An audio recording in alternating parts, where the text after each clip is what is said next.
Hola, muy buenas tardes a todos y bienvenidos a un nuevo programa del canal de Vicente Fuentes y de la web ufopolis.com. Hoy vamos a hablar sobre el suceso de Abbey. Creo que uno de los más fascinantes encuentros del tercer tipo, incluso del cuarto tipo si me apuran, de la historia de la ufología contemporánea y por supuesto uno de los hechos más destacados ocurridos en el Reino Unido.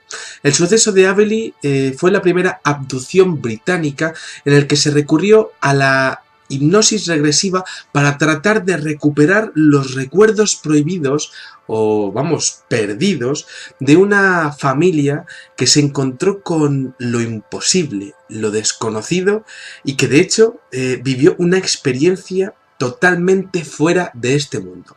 Para que se hagan una idea, los nombres verdaderos de los testigos fueron mencionados en muchos libros y artículos, pero el señor Avis, que es el protagonista de nuestra historia, declaró en una reunión pública para la Asociación de Investigadores Británicos que no consideraba correcta la excesiva divulgación que había tenido el caso porque tenía miedo de que esos seres se enterasen de que estaba divulgando lo que había ocurrido, ya que los seres protagonistas de este encuentro de abducción le advirtieron que no contase absolutamente nada. Vamos a coger nuestra máquina del tiempo y nos vamos a ir al día 27 de octubre de 1974 a la localidad de Abbey, en el condado de Essex, en Inglaterra. Aquí tenemos a John y Elaine Avis, junto con sus 3 niños, que viajan en un automóvil hacia su hogar en el pueblo de Abbey. Bueno, son las 10 de la noche y bueno, pues van por la carretera de Epton Lane, está muy cerca de Abbey Road. Bueno, de repente esta familia, tanto el hombre como la mujer, vio una luz en el cielo. Estaba, pues un poquitín elevada y sobre la izquierda, ¿no? Y entonces este matrimonio se dieron cuenta de que esa luz era muy potente y, claro, se avisaron, ¿no? Mira, ahí tenemos algo, no sé lo que es, ¿no? Pero bueno, el caso es que está ahí, ¿no? Y lo seguían y tal, pero bueno, ellos siguieron para casa, ¿no? Lo interesante fue que la luz parecía que estaba empezando a acercarse hacia ellos y además estaba yendo a la misma velocidad que ellos. Y claro, como que de alguna manera se dieron cuenta de ese detalle y empezaron a ponerse un poco nerviosos, ¿no? En un momento dado se dieron cuenta de que evidentemente esa luz les estaba siguiendo solo a ellos. Y de hecho esa luz llegó a cruzar la carretera delante de ellos y se puso a solo 500 yardas. A unos 450 metros. Y de hecho estaba pues como arriba, ¿no? Como podemos decir, como si estuviese elevado en los cielos, ¿no? Entonces, bueno, llegó un momento en el que lo perdieron de vista, tomaron una curva y de repente, al salir de la curva, se encontraron con una especie de niebla de color verde de unos 2 metros de altura que estaba justo a la entrada del pueblo. No pasaron más coches en ese momento y bueno, pues ellos pensaron que podía ser, bueno, Reino Unido ya conocéis la cantidad de humedad que tiene, bueno, pues se pensaron que era un banco de niebla más, ¿no? Pero bueno, pues cuando empezaron a atravesar aquella niebla, se dieron cuenta de que algo iba mal.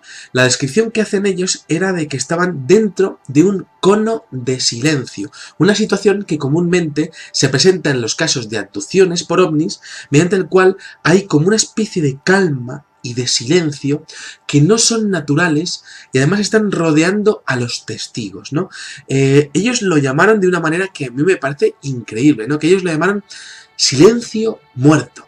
Bueno, en ese momento la radio del coche comenzó a fallar, los faros del vehículo también comenzaron a apagarse y de hecho les resultaba imposible dejar de avanzar en la niebla, es decir, no respondía el freno y tampoco respondía el acelerador, era como si no pudiesen salir de esa niebla, ¿no? Como si fuese prácticamente, bueno, pues muy grande ese banco de niebla, al menos es lo que les parecía a ellos, ¿no?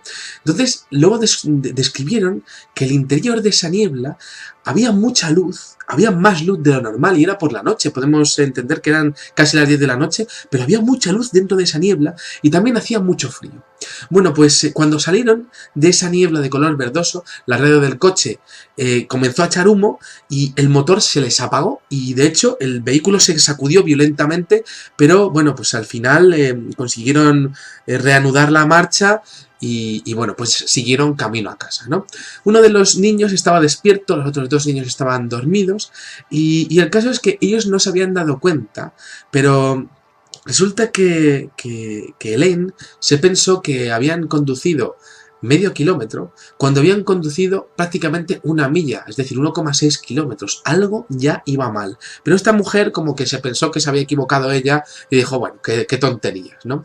Bueno, en casa, llegaron a casa, los padres acostaron a los niños y encendieron la tele. Y de repente cuando encendieron la tele, y de hecho es que ellos venían de casa de los padres de ella y habían vuelto pronto porque ella quería ver un programa de televisión, y cuando encendieron la tele se extrañaron muchísimo porque la televisión ya como que estaba con el boletín de medianoche, ya no había, estaba oscura la pantalla.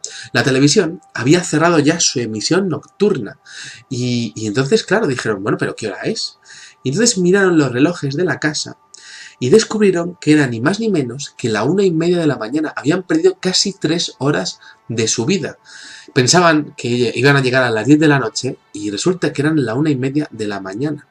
Bueno, ellos empezaron a ver que aquello no había sido normal, empezaron a consultar en la biblioteca algunos casos también de missing time, que es lo que así es como se llama a este tipo de tiempos perdidos, y resulta que, bueno, pues llegaron a ir al médico, y el médico, al escuchar su historia, les recomendó un psicólogo donde hacían hipnosis regresiva, y de hecho les dijo que sería positivo que hiciesen 2 sesiones de hipnosis regresiva o 3 para ir sacando poco a poco los recuerdos de ese supuesto tiempo perdido, ¿no? Entonces, por separado, en la primera regresión hipnótica, que estaba ya muy reciente, fue unos 4 o 5 días después del incidente, pues resulta que por un lado el marido y por otro lado la mujer llegaron a la misma conclusión. Solo tenían pequeños flashes de la experiencia, pero era una experiencia realmente horripilante en donde había una especie de exámenes médicos que él estaba viendo cómo le hacían a su familia y a él mismo, y ella estaba viendo cómo le hacían a su familia y a ella misma, en donde aparecían unas figuras altas vestidas con una especie de traje de una sola pieza plateado y unas pequeñas criaturas, sobre todo una que estaba muy cerca de los dos, con un aspecto de murciélago, algo totalmente inusual dentro de la historia del fenómeno. Tenía la cara llena de pelo, ¿no? Y tenía las orejas puntiagudas, tenía la naricilla así como la de los murciélagos, es que era exactamente su descripción. Bueno, aparentemente, tras la experiencia de una especie de operación o de algún tipo de, bueno, de exámenes médicos, a John, en esa primera regresión hipnótica, este hombre se acuerda que se le mostró la unidad de potencia del ovni y además observó algunos vídeos del planeta de origen de los alienígenas. Algo bastante interesante que él no supo muy bien explicar, pero que lo había visto, ¿no? Claro, este hombre llegó a preguntarles vía telepática, todo como suele ocurrir en el tema de las abducciones, que a qué se debía su presencia allí, que qué estaban haciendo allí, que por qué les estaban secuestrando y les estaban haciendo eso, ¿no? Y entonces estos seres, que eran realmente los altos, que van vestidos de gris, porque como que ellos decían que los murciélagos pequeños, bípedos, eran como asistentes, y los que estaban mandando allí realmente eran las figuras altas, que por cierto no podían ver su rostro, porque estaban como con capuchas, ¿no? Y bueno, pues esos eran los que estaban realmente comunicándose con ellos vía telepatía, ¿no? Entonces les dijeron, tanto al hombre como a la mujer, que el deseo suyo era realizar experimentos genéticos. Y esto, claro, coincidía con muchos casos norteamericanos de abducción. Bueno, claro, a partir de ese momento, bueno, pues ellos se quedaron muy impresionados de su vivencia, pero su vida cambió de raíz. De repente, John, el marido, se interesó profundamente por la protección ecológica del planeta y además se despertó en él una vocación artística espectacular. En una reunión pública con otros investigadores negó que esos cambios viniesen a raíz del encuentro, pero su mujer dijo que sí, ¿no? Que sí, que su vida había cambiado a raíz de eso, ¿no? Por otro lado, John, el marido, llegó a dejar su trabajo porque sufrió una crisis nerviosa. John Elaine y los niños dejaron de comer carne, el matrimonio dejó de beber alcohol, John dejó de fumar, siendo él un fumador compulsivo, y de hecho en su casa hubo unas cosas muy raras, ¿no? Porque los días posteriores al incidente y también a la regresión hipnótica, pues resulta que se dieron cuenta de que en la casa todos los días desaparecían objetos, todos los días. Se oían sonidos de alta frecuencia después de la medianoche, se oían sonidos en el cuarto de estar y en los dormitorios, tenían como una especie de situación de pensar que había presencias en su habitación. Por ejemplo, el teléfono sonaba a medianoche y había ruidos, y además no sonaba con el ruido y el timbre normal, sino que tenía timbres diferentes, tenía un comportamiento anómalo el teléfono, e incluso en una ocasión uno de los niños llegó a experimentar una especie de vivencia de visitante de dormitorio, en donde había un ser a los pies de su cama que iba vestido con muchos colores. Él decía como que iba vestido como de payaso, esa fue la descripción del niño, ¿no? Podemos imaginarnos que era como una especie de traje, pues plateado quizá y de muchos colores, ¿no? Bueno, justo antes y después del incidente, el marido John también aseguró haber tenido dos encuentros del segundo tipo, es decir, como una especie de visión de dos objetos voladores no identificados, uno antes y otro después, el mismo tipo de objetos voladores no identificados que eran pues una especie de objeto alargado con forma de cigarro puro y metálico. Bueno, la experiencia fue poco a poco saliendo. John tuvo sueños extraños en donde puedo recordar algunos detalles donde él decía que veía claramente la escena en donde él estaba pues en la camilla metálica junto con esa criatura que no paraba de ocuparse de todo lo que era la infraestructura, quizá de tocarle o de ponerle sondas o de ponerle cosas así, ¿no? Era esa extraña criatura con forma de murciélago tan pequeña, ¿no? Y mientras tanto, Elaine pudo recordar que ella había estado sobre una mesa de operaciones con una persona igualmente de baja estatura y con una bata blanca de pie junto a ella. Es decir, estaban recordando en sus sueños, estaban teniendo como una especie de sueños compartidos, para que se hagan ustedes a la idea, ¿no? Luego, Elaine recordó que ella misma, John y uno de los niños habían estado efectivamente en ese objeto volador no identificado y se empezó a fijar en las paredes, ¿no? Que era una habitación grande con las paredes redondeadas y muy oscuro todo, ¿no? Bueno, se dio cuenta también de algunos detalles, ¿no? Recordó que las camillas en donde estaban eran metálicas y frías y que, bueno, pues había uno de los seres que estaban delante de ellos, los altos, que estaba tocando una especie de maquinaria que no supieron identificar ninguno de los dos.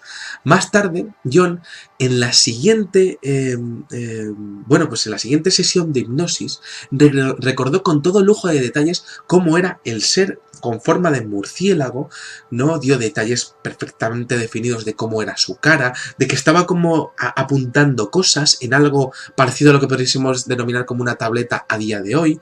Decía que era horrible, que le impactaba mucho el tamaño pequeño que tenía, ¿no?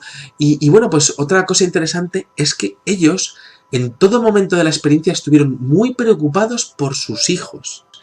Y recordó que al principio de toda la experiencia, es decir, nada más, de alguna manera, nada más llegar al objeto volador no identificado, resulta que había otros seres que les estaban esperando, que eran como seres como muy blancos, tenían los ojos de color rosa y estuvieron durante un rato tratando de tranquilizarles, diciendo que no se preocuparan porque sus hijos iban a estar bien y tras terminar la experiencia ellos iban a poder recuperar con sus hijos y de hecho no iban a tener ningún tipo de problema.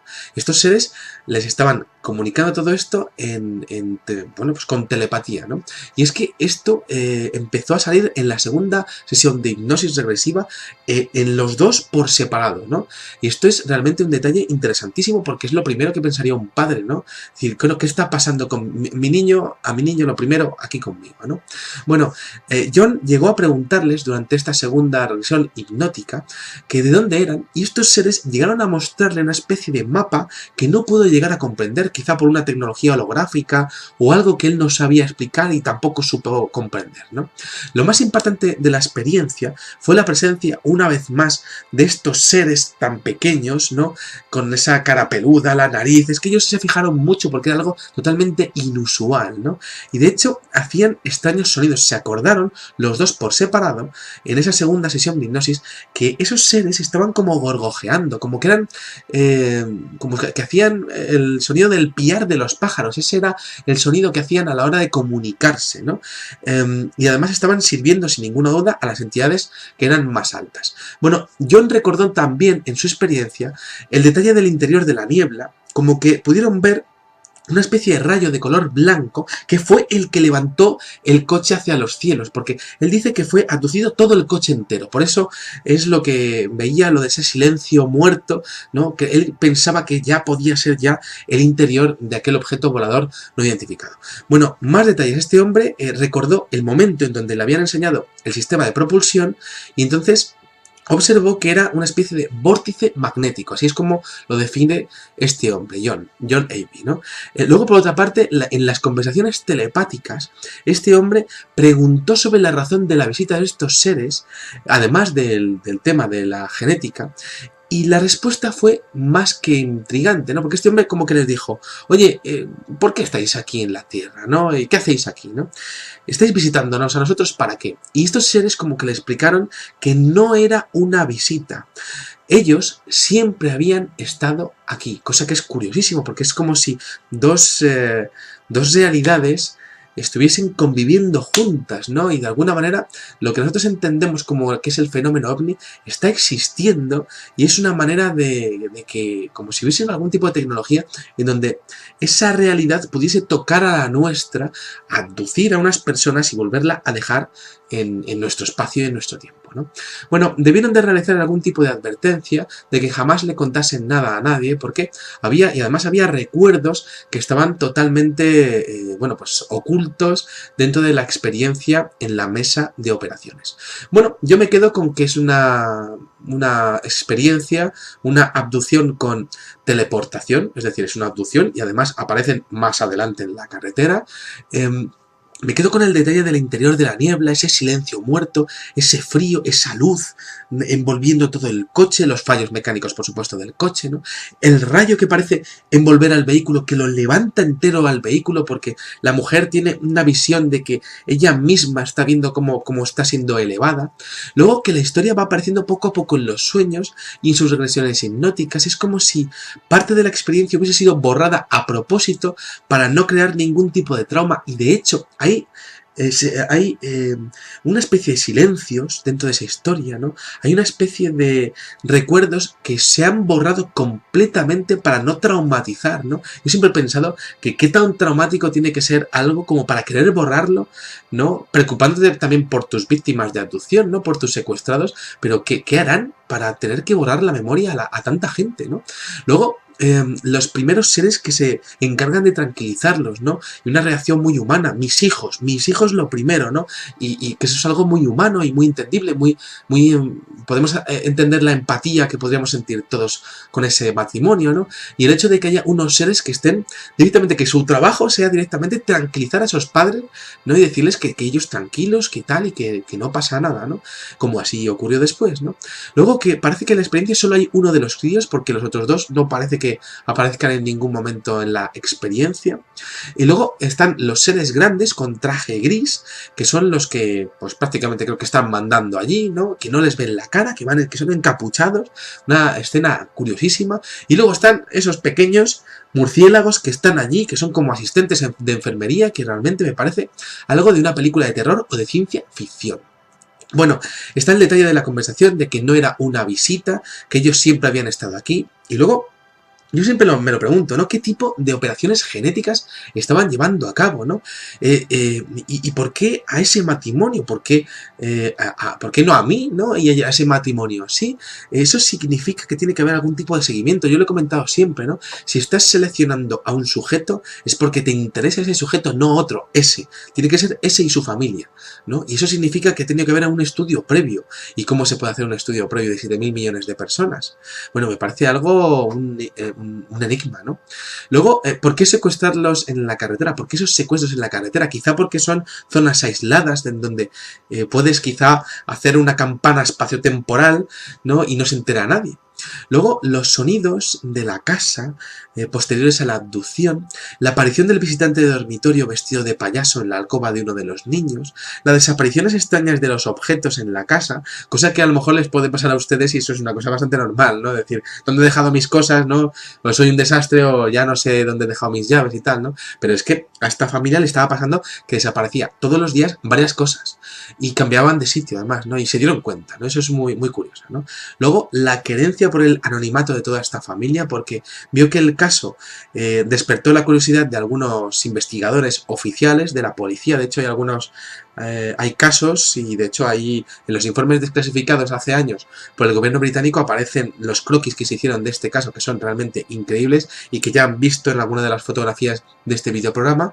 Y bueno, pues yo creo que es una historia increíble con una de las descripciones más curiosas de la historia, ¿no? Yo creo que la aparición de hasta 3 tipos de seres diferentes, ¿no? Cada uno con su función, podemos decir unos tranquilizando a los padres, otros asistiendo a los jefes y los jefes de alguna manera comunicándose telepáticamente, pues produciendo una especie de cambio en sus vidas, realizando experimentos genéticos desconocidos y además hablando de, bueno, pues de su origen y de alguna manera pues comentándoles pues lo que ellos consideraron, ¿no? Que era pues darle la información de que ellos pues habían estado aquí durante toda la vida, ¿no? Durante toda la existencia, que no era una visita.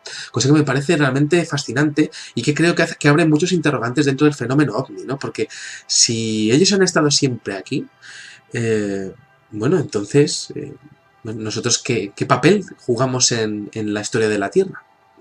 Bueno, pues con esa última pregunta voy a terminar este videoprograma, que por cierto me ha encantado hacerlo, yo disfruto muchísimo con estos casos y espero que a ustedes también les guste todo esto. Nada más, espero que hayan disfrutado de este videoprograma y les espero en el siguiente. Muchas gracias y salud y suerte. Adiós. Para tratar de recuperar los recuerdos prohibidos o, vamos, perdidos de una familia que se encontró con lo imposible, lo desconocido y que de hecho vivió una experiencia totalmente fuera de este mundo. Para que se hagan una idea, los nombres verdaderos de los testigos fueron mencionados en muchos libros y artículos, pero el señor Avis, que es el protagonista de nuestra historia, declaró en una reunión pública para la Asociación de Investigadores Británicos, no sé lo que es, ¿no? Pero bueno, el caso es que está ahí, ¿no? Y lo seguían y tal, pero bueno, ellos siguieron para casa, ¿no? Lo interesante fue que la luz parecía que estaba empezando a acercarse hacia ellos y además estaba yendo a la misma velocidad que ellos. Y claro, como que de alguna manera se dieron cuenta de ese detalle y empezaron a ponerse un poco nerviosos, ¿no? En un momento dado se dieron cuenta de que evidentemente esa luz les estaba siguiendo solo a ellos. Y de hecho esa luz llegó a cruzar la carretera delante de ellos y se puso a solo 500 años que viajan en un automóvil hacia su hogar en el pueblo de Aveley. Bueno, son las 10 de la noche y bueno, pues van por la carretera de Epton Lane, está muy cerca de Aveley Road. Bueno, de repente esta familia, tanto el hombre como la mujer, vio una luz en el cielo. Estaba, pues un poquitín elevada y sobre la izquierda, ¿no? Y entonces este matrimonio se dieron cuenta de que esa luz era muy potente y, claro, se avisaron, ¿no? Mira, ahí tenemos algo, ¿no? Hola, muy buenas tardes a todos y bienvenidos a un nuevo programa del canal de Vicente Fuentes y de la web ufopolis.com. Hoy vamos a hablar sobre el suceso de Aveley. Creo que uno de los más fascinantes encuentros del tercer tipo, incluso del cuarto tipo si me apuran, de la historia de la ufología contemporánea y por supuesto uno de los hechos más destacados ocurridos en el Reino Unido. El suceso de Aveley fue la primera abducción británica en el que se recurrió a la hipnosis regresánicos que no consideraba correcta la excesiva divulgación que había tenido el caso porque tenía miedo de que esos seres se enterasen de que estaba divulgando lo que había ocurrido, ya que los seres protagonistas de este encuentro de abducción le advirtieron que no contase absolutamente nada. Vamos a coger nuestra máquina del tiempo y nos vamos a ir al día 27 de octubre de 1974 a la localidad de Aveley, en el condado de Essex, en Inglaterra. Aquí tenemos a John y Elaine Avis junto con sus 3 niños.